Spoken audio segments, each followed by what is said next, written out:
Salut, aujourd'hui je vais vous faire voir comment est-ce que vous pouvez réaliser votre beurre d'avocat d'une manière très facile et très pratique. Alors nous aurons besoin des noyaux d'avocat. Je vous conseille vraiment de ne plus les jeter parce qu'on peut en faire plusieurs choses à base du noyau d'avocat. Je vais venir commencer par enlever la première couche qui enveloppe le noyau d'avocat. Pour enlever la première couche du noyau d'avocat, il suffira de gratter avec un couteau.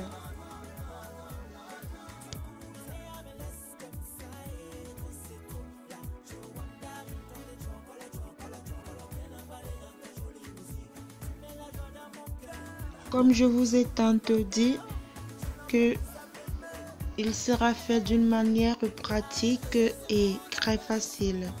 Alors j'ai eu à prendre le matériel que nous tous avons dans nos cuisines, un grattoir.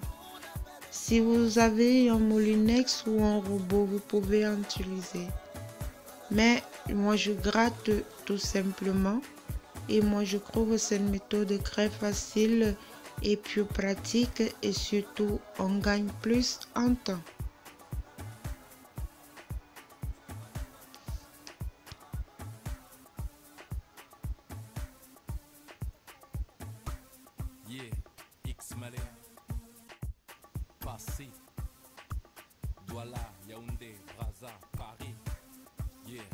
Voilà comment est-ce qu'il se présente mon noyau très facile à gratter.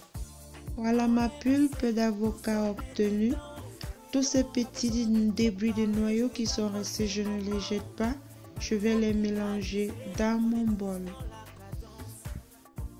Je vais ensuite utiliser un bol très propre pour mettre toute ma pulpe d'avocat à l'intérieur. Je vous conseille vraiment tous les produits que vous pourriez utiliser pour réaliser ces produits cosmétiques. Prenez vraiment la peine de les désinfecter et de les réaliser dans un endroit sain et propre.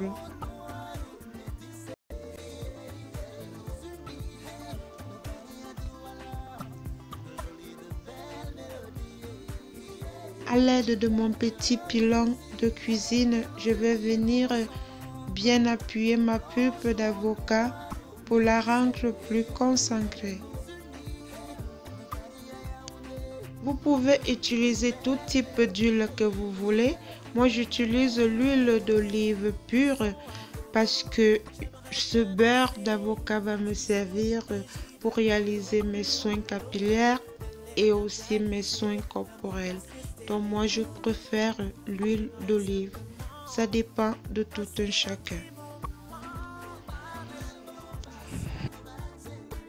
À l'aide d'un couteau, je vais venir pincer ma pulpe d'avocat pour plus d'efficacité.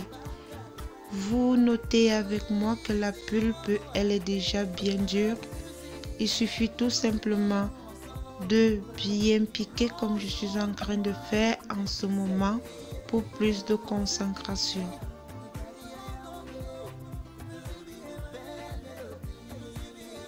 Cette méthode n'est pas à négliger.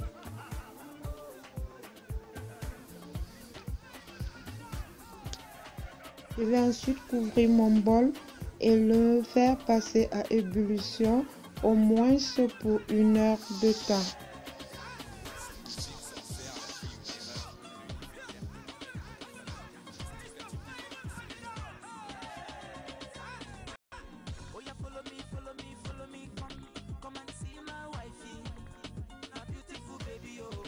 À l'aide d'une assiette et d'une nappe bien propre, je vais venir verser mon huile d'avocat avec sa pulpe.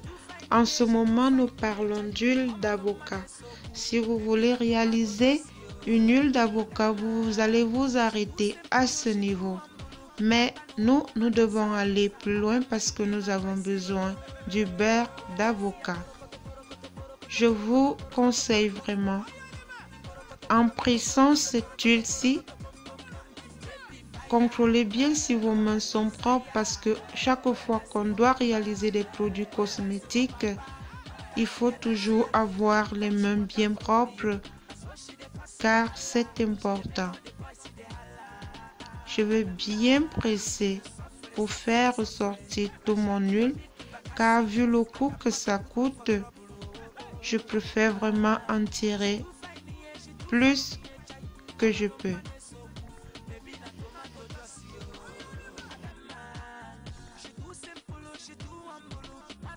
Voilà de l'huile qu'on a obtenue en pressant. Je vais ensuite le verser dans mon bol.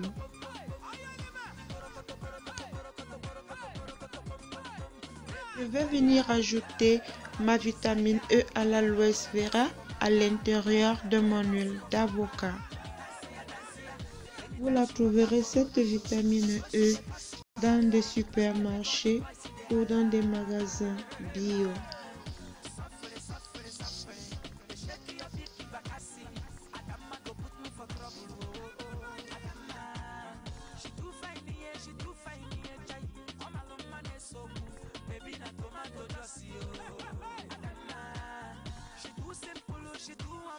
Ensuite, ajoutons notre cire d'abeille à l'intérieur de notre huile d'avocat qui va nous permettre d'obtenir le beurre d'avocat.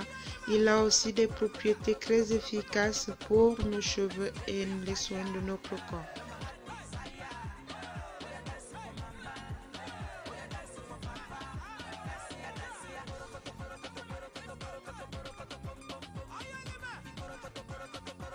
Bien mélanger les produits. Je vais le remettre au feu pour 2 heures de temps en ébullition. Après avoir laissé refroidir mon huile d'avocat, je vais venir l'introduire à l'intérieur d'un frigo pour au moins 12 heures de temps.